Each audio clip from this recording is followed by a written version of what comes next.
a Saturday coming over here, and I hope you're enjoying your weekend with Kashish. We have this wonderful panel today, which talks about cinema, culture, and tourism, the Spain-India connection. As we're already talking about, Spain Tourism Office is the angel partner of Kashish this year. Thank you, Elena and Tourism Office for supporting Kashish. Thank you so much. So we will have one of our panel discussion about this connection between India and Spain. As India and Spain celebrate the 2026 dual year of culture and tourism, this panel explores the intersections of cinema, travel and cultural diplomacy through an inclusive lens. Indian films such as Zindagi Na Mere Do Gala, Dil Dhadakne Do, Tu Jhuti Main Makar and Pathaan have significantly shaped Spain's appeal among Indian travelers. But beyond tourism, cinema also influences ideas of identity, freedom and belonging. The discussion will examine how films and tourism can foster cultural exchange while promoting safer, more inclusive travel experience in both countries. So we'll talk about all that. Can I please welcome Ms. Elena Orland to come up on stage. She's a distinguished director of the Tourism Office of Spain in India, also overseeing operations in Sri Lanka, Nepal, Bangladesh and other South Asian countries. She has also served as an advisor to the Ombudsman High Commissioner of the Parliament of Spain on these critical issues. Okay, thank you Elena for joining us. So happy to have you here with us. Thank you. Usha Jadhav is the next participant we're going to call up on stage. Is an award-winning Indian actress and producer, best known for winning the Indian National Film Award for Best Actress. Wow, I didn't know you had a national award winning. Wow. As well as the Best Actress Award in the official international competition section at the International Film Festival in India. She lives and works between Spain and India as a regional also. She is here as a panelist. Usha is the first Indian member of the Academy of Cinematographic Arts and Sciences of Spain, marking a significant milestone in the cultural exchange between India and Spanish cinema. Her work in Spanish cinema includes films such as Be Happy Reset, El Salto, Eli, Darshan, and Reach the Stars. And we have the gorgeous Anand Joshi, who has established himself as one of the most versatile performers in the entertainment industry. Early acclaim for his memorable roles in projects such as Gullak, Season 5, Well Fed, Khatal, Mamla Nigale, and many more. Known for his authenticity, depth, and effort screenplays, he has consistently won the hearts of audiences across films, television, and digital platforms. And what is not mentioned in this synopsis, he's also a flamenco performer, trained in Spain and India. So next year we're going to have his performance at Kashish, hopefully. Yes. And to moderate this panel, we have our own Rohini Ramanathan. A masterclass in the art of conversation. Rohini Ramanathan operates on a level few can match. With over 5 to 2 decades in the game, she's built an empire from the ground up and today stands tall as the Chief Content Officer of the Fever Network and Creative Director of Just 2 Filmy. Woo! Her impact on the industry is backed by accolades too, including a gold win for Influencer RJ of the Year at the Golden Mics Award in 2025. Please come up on stage, Rohini. Thank you so much for joining us today. Hi guys. Hi. Hi Days. Hi. Wonderful. Let's start. Okay. Only at a Pride Film Festival will Anand Joshi be called the gorgeous Anand Joshi, because straight people are too afraid to acknowledge beauty. है ना? So I hope you enjoyed that. खूबसूरत आदमी है यार. Come on, beautiful. Also, it's so nice, Anand, to have you here today because I'm very conscious of the fact that you have such a major release out right now, which is Gullak Season 5. And Anand is, of course, Anu. Oh, wow. How amazing. Usha, it's so awesome to meet you. I think it's awesome that we have a national award-winning artist on this panel today. So. Also, we keep talking about crossing over, all of them talking about pan-Indian stars. Here you have pan-Indian star, you have a crossover star right here. So please give it up for Usha. Elena, thank you so much for making this conversation possible. More than anything else, it's about the love that we have. 2 countries, India and Spain. A few of us might have visited. Has anybody already been? Show of hands. amazing. Anand has been many times. Usha almost is, are you resident already of Spain? Yeah. Resident of Spain. So there's a lot of love for this country. I actually thought the opening question should be to you, Elena, because we are at Kashish. And I must say that the first time I visited Spain was in 2007 or 8.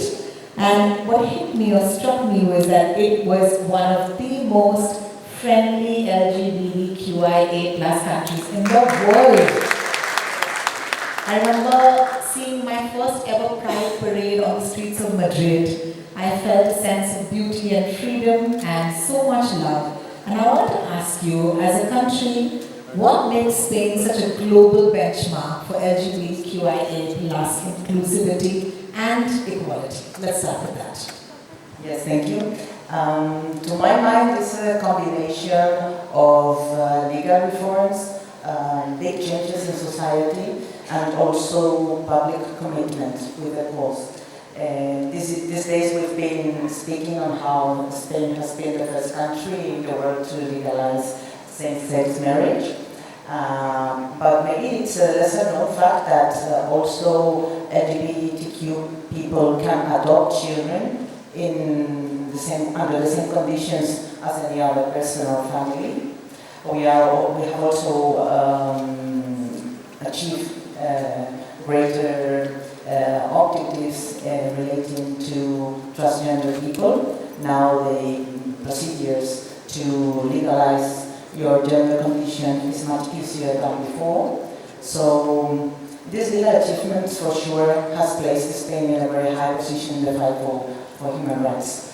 But we all know that legal reforms are not enough if society doesn't change. And in Spain there has been a very, very big transformation in society since the dictatorship ended in 1975. There was this explosion for liberty, diversity, freedom, and I think that has had a big influence. Many actors, journalists, sportsmen, football players, many public people have spoken openly and publicly about their preferences, and this has fostered the change in Spanish society. And of course, the implication of public administrations and institutions. For example, in Spain, there have been programs to fight bullying at school or discrimination based on gender has been implemented in many schools. So this for sure creates like a safer environment for the new generations. That's so nice to hear. Thank you for sharing. Of course, I want to ask you back a question, which is, have you watched any of the films that Sridhar just mentioned, whether it's Zindagi Na Milegi Dobara? Oh my God! उसके बाद टमाटर के भाव बढ़ गए थे हिंदुस्तान में, और फिर लोगों ने एक दूसरे को टमाटर मारने के लिए कहा, मम्मियों ने कहा तुम स्पेन जाओ. So होली में रंग cancel and tomatoes. Holi, we celebrate Holi like you have Tomatina. And there's a movie that had the Tomatina very, very beautifully depicted, and that is a film called Zindagi Na Milegi Dobara. And there are some statistics that said that that movie single-handedly boosted tourism from India to Spain in the next coming years. So I think that the impact of that film was amazing. There were other films as well. Most recently there was Pathaan and Tu Jhoothi Main Makkaar, and there was Dil Dhadakne Do. So I'm just curious, like, have you watched any of these movies, and what do you think of Indian movie making? Yes, of course I've seen them. As you said, Zindagi Na Milegi Dobara was a huge success. The number of Indian visitors rose from 20,000 towards 250,000 visitors in 2023. So I think this movie really put Spain on the map here in India. And cities like Madrid, Barcelona, Seville, Pamplona are popular here in India.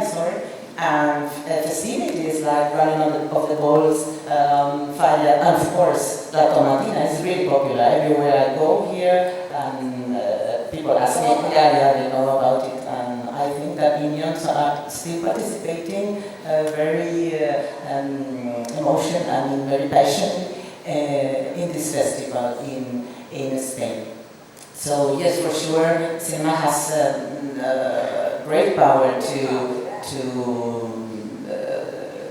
be part of the decision and to promote a destination in here in India. Amazing. Thank you so much. I'm glad she's watched all of them. Usha, I want to acknowledge that you're also the first Indian actor to be part of what is the Academy of Arts in Spain. And I think that that's a beautiful honor. So I want to give a round of applause for that. Thank you so much. I want to understand, it'll be nice if you just tell us how it happened. Because there's so many of us who would love to know the story. Because when you are in India as well, okay, you've already been a national award-winning actor with Tug. I don't know if people have seen Tug, but if you haven't, please catch it. And to straddle both worlds, or to straddle both cultures, let's talk about that. How did it happen to you, or did you make it happen? Well, it did happen, and then when it is happening to you, I took the opportunity. I thought, okay, it is a good opportunity. I have to explore, because that is my nature, to explore. This is the only one life. Why to get stuck here? I got national award and I got an IFFI's award. I got 2 awards. I said, okay, now this is the time. Let's try something bigger than only Indian cinema. So at that time, I did meet my partner, who is a Spanish filmmaker, Alejandro, in a film festival in India, and then we started talking about cinema, the European cinema. That was the time when I actually came to know and started watching the European cinema. And of course, he is a filmmaker. So I saw lots of Spanish cinema which he recommended me at that time, and I started visiting Spain. So when I started visiting Spain, I said, yes, this is a wonderful environment for somebody like me, because Mumbai industry is a little bit harsh. It doesn't welcome you so gently, But Spain, people are very nice, creative. Of course, everybody is more or less creative, but people are kind.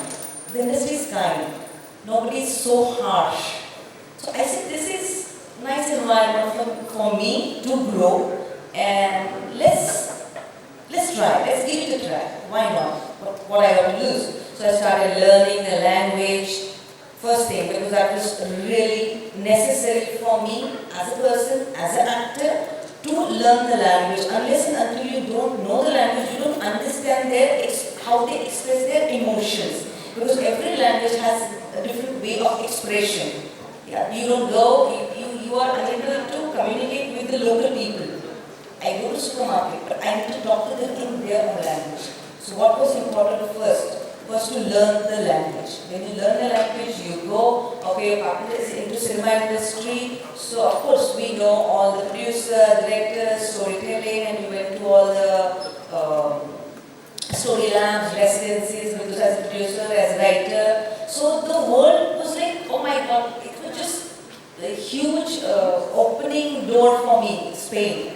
As an actor, of course, yes, but as a writer, as a producer, I have grown a lot, and of course as a person too, I have grown a lot. As I said, the Spanish industry, as an actor, how I work in Spanish cinema, I work with Ventura Pons. Ventura, now we are talking about LGBTQ community. Ventura? Ventura, he is from LGBTQ community. That was my first film. I met Ventura in one of the functions in Barcelona, and I said, oh my God. We have such a beautiful person here. I'm going to write a role for him in my film. And he just wrote a role for me. That was Be Happy, film's name. I am there, the Tamil actors are there, British actors are there. It was a mixture, musical. It was like, yeah, I'm going to do something crazy, beautiful crazy.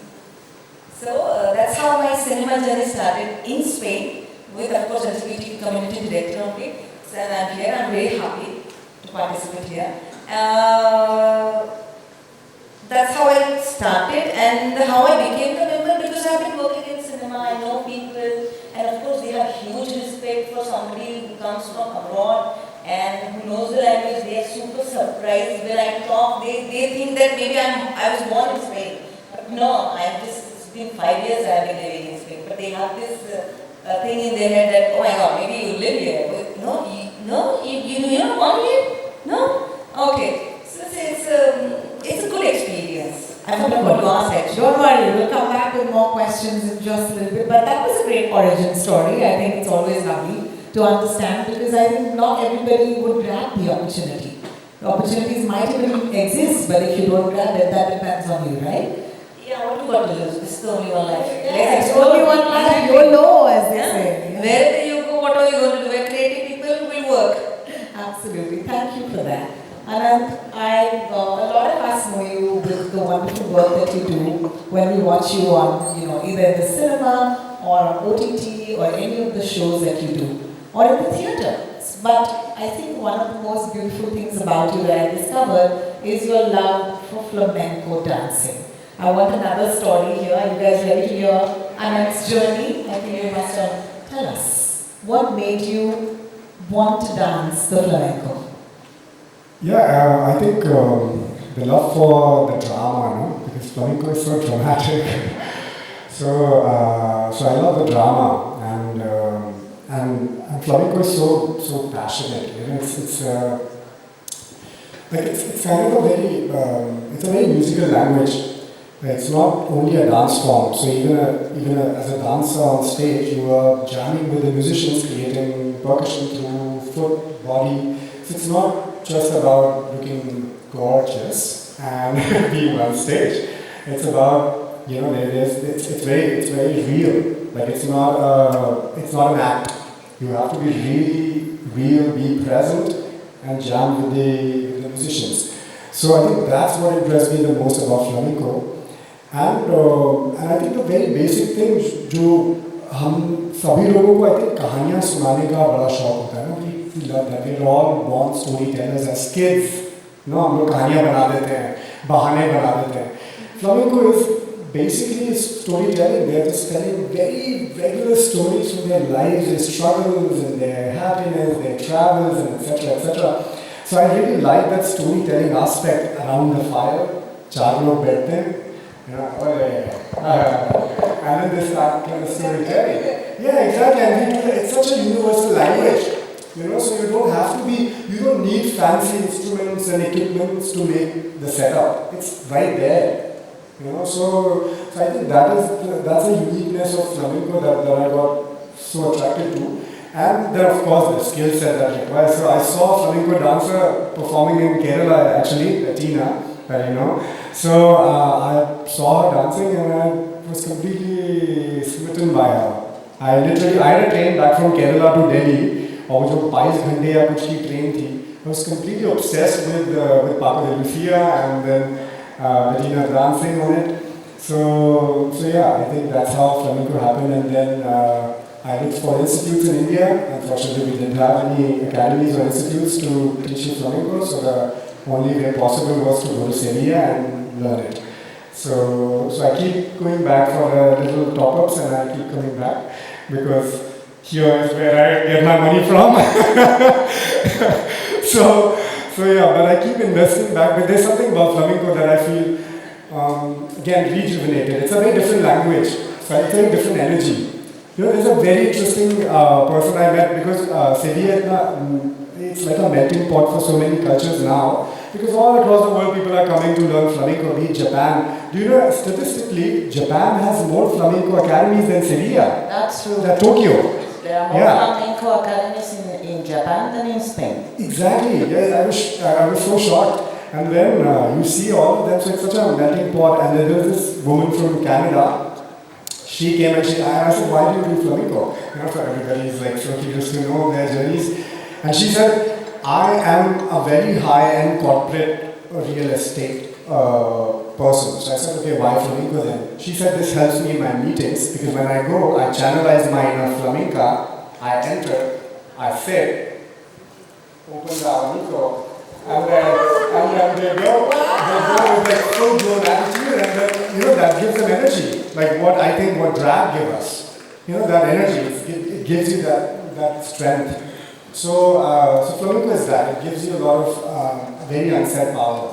So, oh, beautiful. Thank you. That's so beautiful, huh? I think that was lovely. Thank you for introducing us to the love of flamenco. I think a lot of us know the art form, but you know, if you want to pursue something, then Sevilla it is. You'll take flight, you'll go to Yeah, Sevilla. take a flight to Sevilla for once and do some flamenco. अनंत जोशी का पूरा मुझे समझ में आ गया कि वो acting करता है ताकि वो फ्लाइट ले और स्पेन जाए, है ना? So that he can just make the flights and come back. That's so lovely. Elena, back to you. I want to ask you, for a country to be friendly, especially to other countries who want to come in and make films, there's got to be some policies in place. There's got to be some sort of attitude that you would have. How did Spain become so open for us Indians to come there and shoot? How do you make it easy? Well, for sure, cinema, we know that cinema is a powerful tool to promote destination. So we have several policies or several tools to promote that. For example, when Cinderella and Lady Barrow shoot, there was an agreement between Spain and the production house, marketing agreement based on sponsorships and promotion. Of course, the Spain Film Commission is very active here in India. Now they are negotiating a new agreement between both governments to foster co-production. And of course, beyond the Spain Film Commission, there are also regional commissions that also support co-productions. They help Indian industry to find locations, to get in contact with the local providers, and yes, also to move through permits, to navigate permits on those red tape, let's say. These are mostly the ways of collaborating. Of course, there are many more. I hope that in the coming years we can explore new opportunities like partnerships, also scholarships, those kinds of measures that for sure will come. Yeah. I think it's easier to shoot a movie in Spain today. We've been Of course, talking a lot about... I forgot one important thing, taxes, tax benefits. Also. Yes, tax benefits. Yes. She said the magic word, she said tax benefits, yes, no, but there's been a lot of discussion in Indian movie making in India about how it's getting tougher and tougher for crews to actually shoot, to get real locations, because there is a level of bureaucracy that's very hard to come by. Some people, of course, might be able to get it easier, some people just don't. So I just feel like if there needs to be more knowledge, I guess. I think a lot of people need to know if they want to make a movie, if they want to, recently there was a film, because we're talking about Japan, Totiani Fuji. It was so lovely because you saw the opening shot in Japan. And I feel like it's not just the big ticket Bollywood films. I think that Indian movie making has to look beyond its Hindi cinema. There's amazing work that's always been done in Malayalam cinema, in Marathi cinema, in every sort of other language film. And I think that that is also something that we should consider, that just because you speak a different language, your dreams don't have to be limited to the geography of that language. Dreams, they don't have any language. Dreams don't have any language. Of course. That's why they are dreams, no? And maybe just think life is a dream and there is no limit, there is no limitation. Exactly, yeah, absolutely. Usha, I wanted to take this to you. I want to ask you, what is it about, the Spanish film industry that you've learned, a couple of practices that you think that we could also adopt? What is the nicest thing about it? You said they were very kind. Yeah, well, I would not say the honest thing, no? What we should practice in India, the equality. First thing. How we treat our crew members, everybody, we have to change that everybody is equal. Nobody is VIP, nobody is first class citizen, nobody is second class citizen, and nobody is third class citizen. We all are equal. From the stars, actually, in Spanish cinema, nobody is star. Even Khalil is an actor. Yeah? You go, you work with Bharat, okay, he's an actor too. So everybody is an actor, director is a crew member, as long as the light person is a crew member too. So we all eat together. If If you have allergies or something, yes, they ask you and they give you special food, that's all. Otherwise, nobody gets any special treatment as such. Yeah, we respect laws, the working hours, 8 hours, okay, then 1 hour is the lunch break. Yeah, if you work extra, you are paid. If you work on Sunday, it is 1.5 days. If you work on holidays, it is 1.5 days. There are rules, regulations, they are in place and we do follow in Sweden. We do not follow in India, we don't have any as such. So we have to change basic things. Treating everybody equal doesn't take any money because we always cry, "Arey yaar, हमारे पास budget नहीं है, we don't have budget, we don't have budget." We do not need any budget, any money to treat each other with respect, right? So that is something fundamentally we should change. Plus we need to focus on writing. We have to give respect to actors, writers, in general the crews only, the whole crew. We have to give respect. We in India we don't have image rights for actors. In Sweden we have. I am a member of ICE. ICE is for artists. My movie, which is on Netflix, it's an Indian movie, but it is in Europe too. So whenever that movie gets watched, I get paid. We don't get paid here as actor. That is something. There are lots of things which we can change step by step. But we have to change, we have to make it happen because India is one of the largest cinema industry. We produce 1,500 movies per year. It is a huge amount of films which we produce. Then why can't we take something like in order, no? Let's make things proper. It is not like that we started yesterday. No, we have been working, we finished 100 years of Indian cinema, no? So we have to change. Wonderful. I think you can show us the way. Yeah. I think, yeah, that's amazing. And of course, the production, which question you asked, how people can come. We have tax rebates, good tax rebates. Just in India, if they want to contact INPA because they are in touch with Spanish Film Commission, so they can get in touch with Spanish Film Commission, and then every region has their own film commissions too.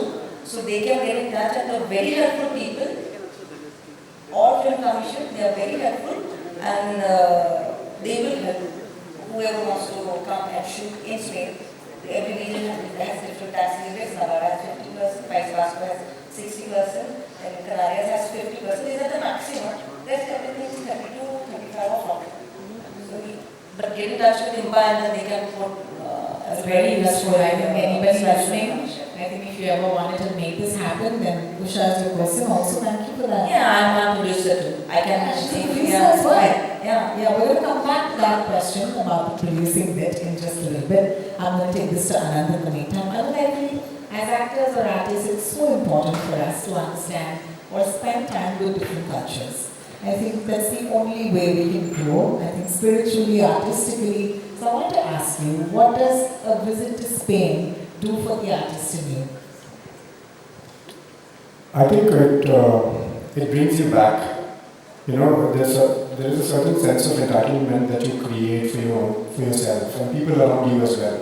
And especially in India, no, as you were saying, because I think here we are treated with rose petals, to be honest, actors, no. So we've got this luxury of having our own entourage and things like that. But I think then I get used to of a certain kind of a lifestyle that we live here. But whenever I go to Spain, I see, you know, it brings me back to a student life. Like I'm back to student mode again. I'm constantly going to classes to learn flamenco, to learn the language, doing my own errands and chores. So it just keeps me, like I'm more busier in Spain than I am here actually. Because here everything is on the go, you can order anything, your staff is doing for you. Then the life completely changes there.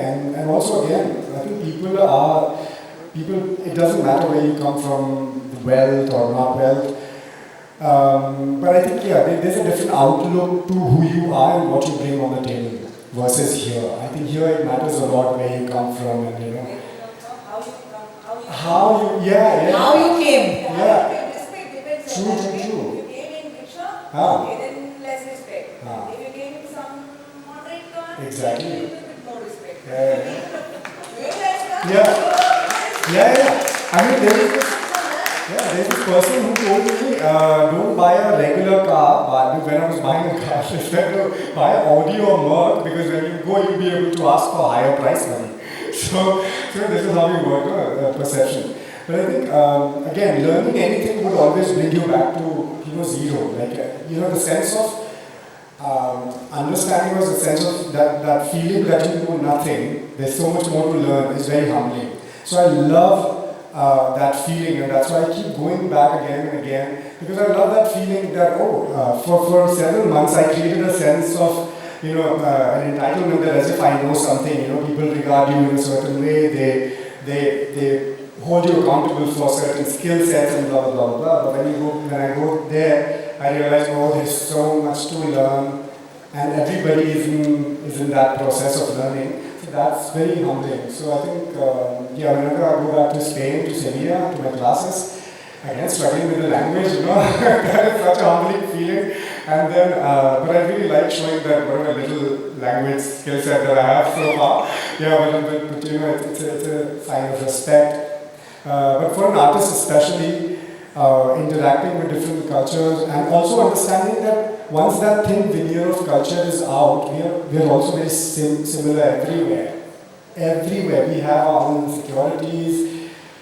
Like I've heard crazy stories within the artistic circle that high above, like professionals, and they would be saying the same thing that I would be like, actually we were talking about this in Bombay the other day, the same insecurities, because we are all human beings everywhere, no? So, and then those little things, and then how they kind of try to manipulate, and so also understanding that it gives you a feeling of vastness, that you're not in just this little pocket of your own. We're all same in the end. How lovely. Thank you for sharing. Push, I'm going to come back to you and talk to you about being a producer. So I think that you need to first explain to us what it is like to want to make film, because it's a completely different muscle from being an actor. And what perspective did filmmaking or the process change for you once you became a producer? Well, I always wanted to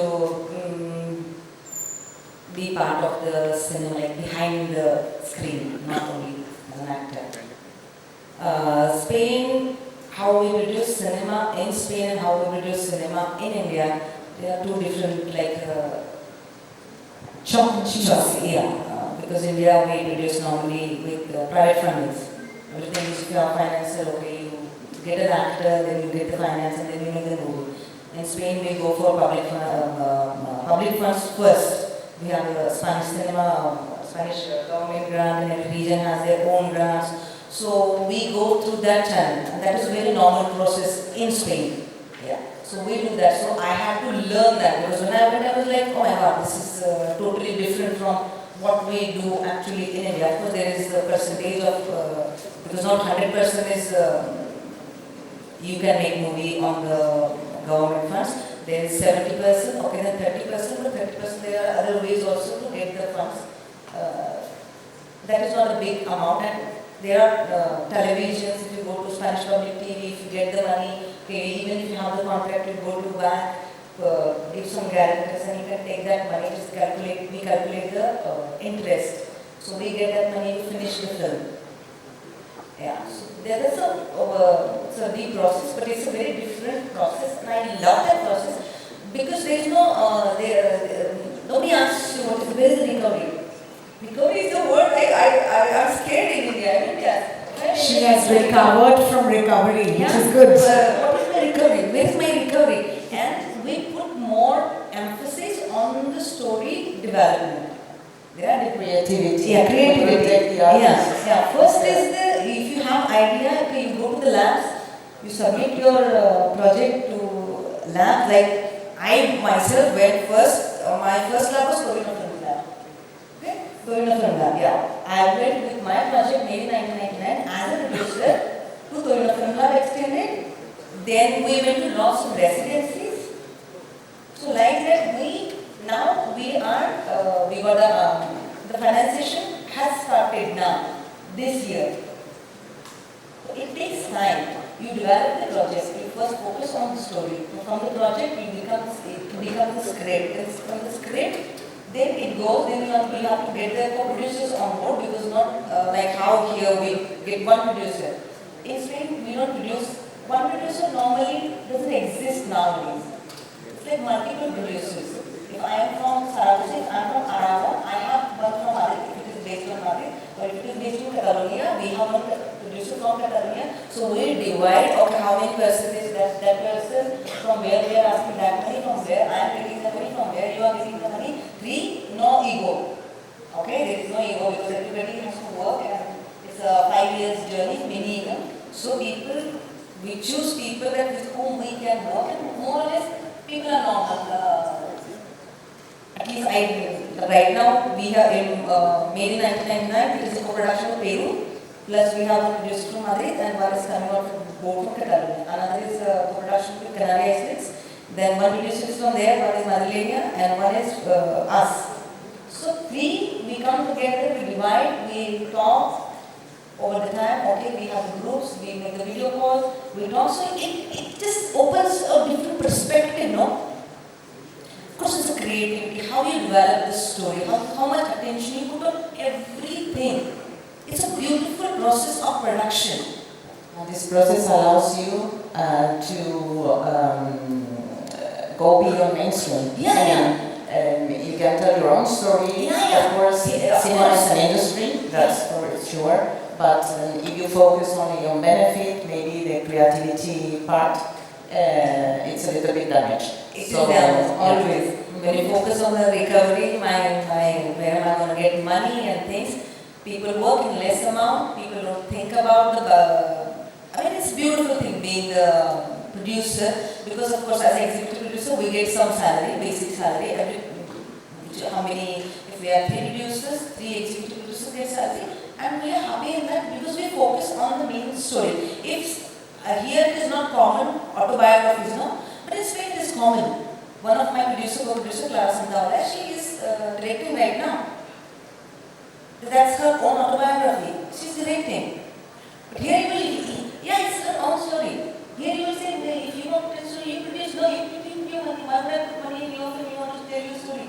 That is something, it's beautiful in Spain. Doesn't matter how little story is, or how big it is, people are interested. That is so lovely that you said, because here we are sitting in one of the most beautiful venues of cinema in Mumbai, which is Liberty. And the truth is that the last couple of years have only been this big, as they call it, tent-pole, hyper-masculine film that, that's the only thing that seems to work or run or whatever it is. And here I am sitting in theatres like this rolling my eyes saying, where am I, in the story?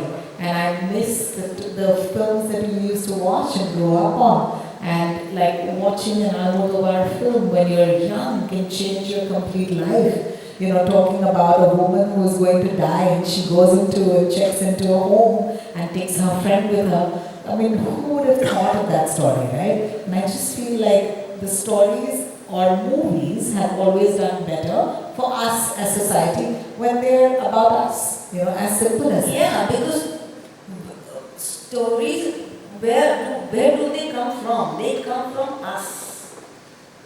We are the society. So it comes from us only. We can exaggerate, or we can little bit low down the tone of the story, or we can exaggerate, or we can just play it, say it in a normal way, but it comes from us only. All the stories. We go back and see the Rishikesh Mukherjee, Vasuda's films. They are like normal people, still common people, we are, no? And of course, go to the Bollywood story, it's a little bit exaggerated, not a little more exaggerated, but of course we all dream, no? To become Superman or Superwoman or like R.R. Arya, dance like those people. Those are our wishes and dreams. But that also comes from us only. And one thing is that people who in Spain, they are fan of Indian cinema. We have very great culture of cinema. And they love Indian cinema. In fact, that was my next question to Elena. Give us a little insight into the movie watching or viewing culture of Spain. And because you might be familiar with Indian movie watching culture, It was the only thing that we grew up on, 80s, 90s, 2000s kids. Okay, so going out to a movie theater was the family outing, okay. Then it became unaffordable because every movie ticket now is 600 to 800 bucks. Then uske upar popcorn is 20,000 rupees. and then you are like, I cannot give one kidney to watch one movie, I have only two. So that it became unaffordable. I think that truly changed the way Indians interacted with the art form. Beautiful cinemas like this, lying vacant, empty, and that's the truth. We are at a crossroads in Indian cinema where we are trying to find ourselves. I just think if you go back to pricing correctly and think of it as a mass medium, then it would be great, it would be better. The last 5 years have seen the mass medium move from big ticket or cinema experiences to OTT. And I think OTT now has become our mass medium because you can buy a subscription, it's 199 bucks, you can watch as much as you want through the year. And I feel that truly democratized storytelling, and that's why over the last 5 years or 6 years, the best stories, according to me at least, are on OTT. So I don't know if you guys agree, yes, no? Yeah. So this is obviously I'm very obsessed with the medium, and there's so much of thought and thinking about it. But talk to us about what it is like to grow up in Spain and how do you fall in love with the movies? Personally, you mean to grow up in Spain? Yes, well, to me, I don't know what to say because it's the place where I've grown, so... No, I meant to say, Indians are crazy about cinema. Because for us, going out on a weekend with our parents, cinema was the only thing. My mom took me to Regal to watch Rangila, for example. So I'll never forget that. We're in a black and white, in a black and yellow taxi, going there and you watch Rangila on this big screen, and it's a family experience. Is movies? Yes. So I wanted to ask you, do the Spaniards also engage with cinema in a similar way? I understand. When I was a kid, cinema was part of my everyday life almost. So it was a family experience to go to the cinema to watch movies. I remember the first day I went to the cinema to watch a cartoon movie. I also remember the first day I went to the cinema to see a real movie. Maybe these things are changing a little bit in Spain. Now in the city, for example, you find boutique theaters when you can see all these European out of mainstream productions, also Spanish productions. And let's say that mainstream has gone on the digital platforms. And of course, there are very good shows and movies that are showcased there. I myself watch TV shows, and in fact I am amazed of the success that some Spanish TV shows had achieved here in India, like Money Heist, for example. Money Heist, yes. In fact, I was watching one of the, So yes, and there is another characteristic, or let's say, yes, about how movies are being distributed in Spain. With there's a growing number of malls outside the cities, following a little bit the United States model. So these big cinemas with very high quality, but those cinemas, those theaters mostly showcase or screen mainstream. But boutique theaters at the cities are always full with people because there you can find very different films. And this is more than families would go to the malls in the suburbs of the cities. And these boutique theaters at the center are more for cinema lovers, film lovers, I would say. And every Wednesday, the ticket prices It's cheaper, yes. Yeah, because I think growing up in India, you watch Jurassic Park and you watch Titanic and all these films, and that was such a Hollywood influence on us. So I was wondering, and then there was of course the mainstream Hindi cinema, and then there was what we call parallel cinema, which was actually the good stuff. So I remember this demarcation, right? Of these three sorts. We are in a parallel universe. Yeah. So I was wondering, what was the parallel for that in Spain? Like, do you have that? Do you have like big ticket American films also, that you can watch there? Is there space for Indian cinema that happens in Spain at all? And then what is the regular Spanish film? What is it like? Do people get very excited? Are they looking forward to it? Maybe Yusha, you can give us a little bit of a perspective? Of course, people watch Hollywood movies too. Me, Alejandro, we go watch, and if you see it in theatre, of course people are there. People enjoy watching Hollywood movies, but at the same time, people love to watch what you call so-called parallel cinema. That is Spanish cinema, okay? Yeah, and then minority, we make Torrente Presidente and we make the commercial cinema. But then, if you go to theatres, people love to watch little movies. Little movies, as in Indian context, we call parallel cinema or art house cinema. People watch those movies. If you, in Madrid specifically, Terova is a theatre where you find the Cannes winner, Venice winner, Toronto winner. Yeah. You go, you watch, and people do watch. When they make Princess de Abejas, it's a movie. That movie did really well at the box office, and that's an art of cinema in the Indian language. So you know that we love, because that is Spanish cinema, that's Indian, that is European cinema. We may call it, oh my God, this is super slow, nothing is moving, nothing is happening. Amazing. It's so nice to know, because I feel like overall there is a alarm bell of crisis, right? Which is who's going to the cinemas anymore. And this is not an Indian thing; it's a worldwide thing. People are questioning, and I think the latest trend is the 20-year-olds are filling up cinema house. So that's really cool, because you have shows like Backrooms, and then you have Obsession. And and these are young filmmakers taking the mantle, and their peers, which is the 20-year-olds, are going to watch these movies. So I feel like there's something coming. So no, we watch. Cinema people, we go to cinema. Alejandro and me, we make sure, and our other friends too, we make sure that we have to go to cinema and we watch film on the big screen. On the big screen. And the academy members, we have the screens also, So we go, instead of watching, though we have a platform where we can watch on the laptop, but whenever it is possible, we prefer to go and watch cinema on a big screen.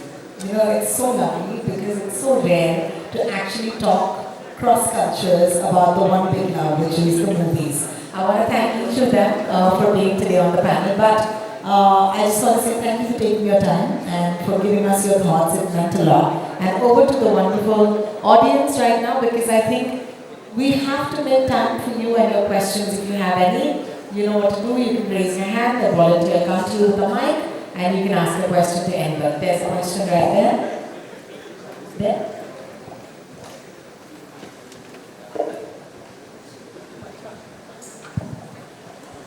Hi, this is a question for Elena. I think I caught you mentioning that the two governments are signing an agreement for co-production of movies between the country. Now, we understand Spain is here. It says where diversity lies, so you definitely stand for diversity. My question to you is, through such agreements, do you think we as a country would get to learn a little bit more about diversity at the policy level when we are implementing this? Would you be pushing for diversity when it comes down to such policies and agreements between governments? Well, the agreement is being negotiated now, and myself as part of the Tourism Office of Spain, the Director of Tourism Office of Spain, for sure will collaborate with the Embassy and the Ministry of Industry and Tourism in Spain, who is in charge of cinema also. So once this agreement is signed, for sure many initiatives will come out to implement that agreement. We need stories which we can collaborate both the countries. No, there is a difference. Of course, government is making the agreement, but government cannot push to anything happen. No, because cinema at the end of the day, it's a creativity. It's a creative collaboration between two countries. If you talk about cinema, Yeah, so there has to be some stories which we can tell from both the ends. I'm going to.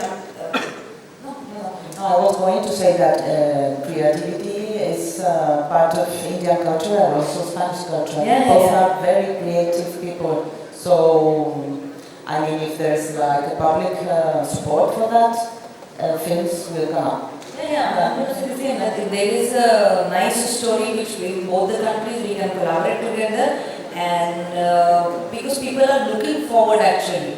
People have been asking me through that question, Usha, when we are going to see this. I'm going to shoot this year a movie in India, and I'm using my all Indian technicians, but it's a Spanish film. But I'm going to shoot in India with Indian technicians, but it's not a co-production. So something like that, I have been trying to work that out, because we need to have a story. Otherwise, then I have to do the post in India in a co-production. Because co-production, to make it happen on the practical level, it is a lot of work.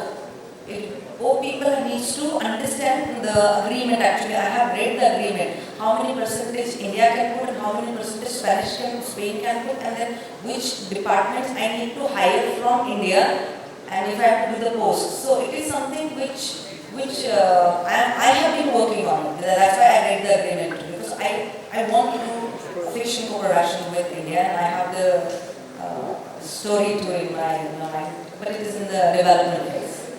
Thanks for that. I would not take much more time, but I wanted to be a little more specific. I really wanted to know whether we are seeing more queer cinema from India coming in based on such agreements. That was where I was going. Sorry, I didn't quite. More representation for queer stories of queer cinema, as a result of this policy, as a result of this collaboration. Do you think that this coming together would do something more for queer or LGBTQI plus stories? This is something we will have to see, but for sure it's going to be there, because for the government of Spain, queer policies are at the top of the agenda. So for sure they will be there. All right, thank you so much, the panelists, for this engaging discussion. Can we please have a happy